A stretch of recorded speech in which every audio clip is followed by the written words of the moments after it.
સુરેન્દ્રનગરમાં માઇનિંગ માફિયાઓની ખનીજ ચોરીનો પર્દાફાશ કરનાર સંદેશનું ઓપરેશન પાતાળ રંગ લાવ્યું છે. તંત્ર ઊંઘમાંથી જાગ્યું અને તપાસના આદેશ આપ્યા છે. સંદેશ ન્યૂઝના અહેવાલ બાદ માઇનિંગના ગોરખ ધંધા સામે તંત્રએ લાલ આંખ કરી છે, પણ ખનીજ વિભાગે ઠેર ઠેર માઇનિંગ પર રેડ પણ કરી છે. થાનના ભલુડા વિસ્તારમાં જ્યાં સૌથી વધારે ગેરકાયદેસર માઇનિંગ થાય છે, ત્યાં પણ તંત્રની ટીમ ત્રાટકી અને આ તરફ ખનન માફિયાઓમાં ભૂકંપ આવી ગયો છે. સંદેશ ન્યૂઝના ઓપરેશન પાતાળની જમીન પર અસર. સુરેન્દ્રનગરમાં પર્દાફાશ, ગાંધીનગરમાં પડ્યા પડઘા. તપાસના આદેશ, સરપંચો સુધી આવશે રેલો. સુરેન્દ્રનગરમાં બેફામ અને બેખૌફ બનેલા ખનીજ માફિયાઓએ જમીનનું પેટાળ ખોદી નાખ્યું. થાનગઢ, મૂળી અને સાયલામાં તો કોલસાના ગેરકાયદેસર ખનને માઝા મૂકી છે. ખુલ્લી જમીન કે ખેતરોના પેટાળમાં 100 ફૂટ નીચે ધરબાયેલો કોલસો માફિયાઓ એવી રીતે ઉલેચવા માંડ્યા જેમ તેની પોતાની સંપત્તિ હોય. તંત્રની કોઈ પણ પ્રકારની મંજૂરી વિના દિવસ રાત કોલસાનું ખનન ધમધમતું રહે અને શ્રમિકો પોતાના જીવના જોખમે માફિયાઓની તિજોરી ભરતા. વર્ષોથી એકનો એક પ્રશ્ન ચાલ્યો આવે છે. વિધાનસભાના સદનમાં પણ કહ્યું છે, વારંવાર કહ્યું છે, મીડિયાના માધ્યમથી પણ કહ્યું છે કે થાન વિસ્તારમાં કોલસાની જે ખનીજ ચોરી ચાલી રહી છે એ માત્ર સ્થાનિક કે નાના મોટા કોલસાની ધંધો કરતા લોકોના આધારે ચાલી રહેલું નથી. સંદેશ ન્યૂઝની ટીમે આ સમગ્ર કાંડનો પર્દાફાશ કર્યો. દર્શકોને તેમની ટીવી સ્ક્રીન પર બતાવ્યું કે કેવી રીતે પાતાળમાં કોલસાની ગેરકાયદે ખાણો ધમધમી રહી છે. આ અહેવાલ પ્રસારિત થતાં જ તેના પડઘા ગાંધીનગર સુધી પડ્યા.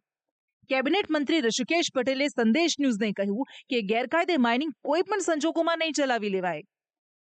કોઈ પણ ખનીજ ચોરીનો મામલો સામે આવે તો કડક કાર્યવાહી કરવાની છે અને આ બાબતની વિભાગને પણ જાણ કરી છે.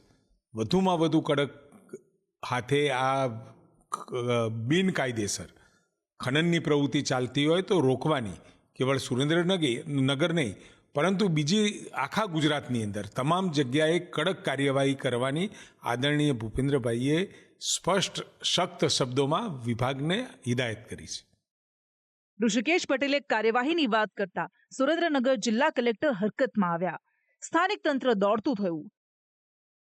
કલેક્ટરે જિલ્લામાં ચાલતી ગેરકાયદે ખનન પ્રવૃત્તિમાં તપાસના આદેશ આપ્યા. આ પ્રકારની પ્રવૃત્તિની જાણ કલેક્ટર કચેરીને કરવા તંત્રને આદેશ અપાયા.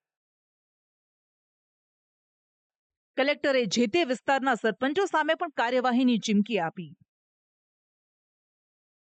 સરપંચો જો પોતાના વિસ્તારમાં ચાલતા ગેરકાયદે ખનનની જાણ તંત્રને નહીં કરે તો તેમના પર પણ કાર્યવાહી થશે.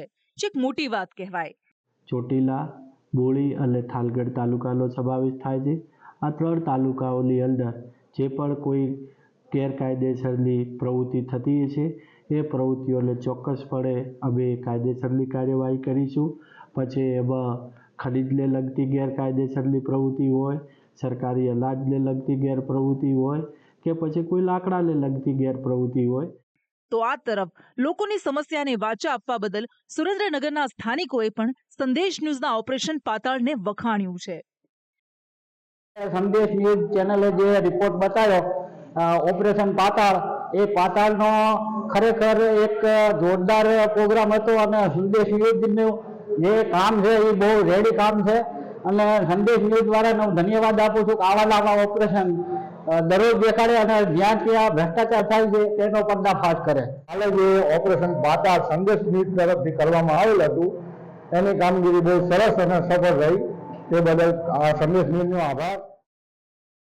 ધરતીના પેટાળમાં ચાલતા ખતરનાક ખેલનો પર્દાફાશ કરીને સંદેશ ન્યૂઝે પોતાની ફરજ નિભાવી છે. હવે માફિયાઓ સામે કાર્યવાહી કરવાની જવાબદારી તંત્રની છે. માઇનિંગ માફિયાઓની કમર તોડવી જરૂરી છે અને જો આમ નહીં કરાય તો તેની સજા નિર્દોષ જનતાએ ભોગવવી પડશે.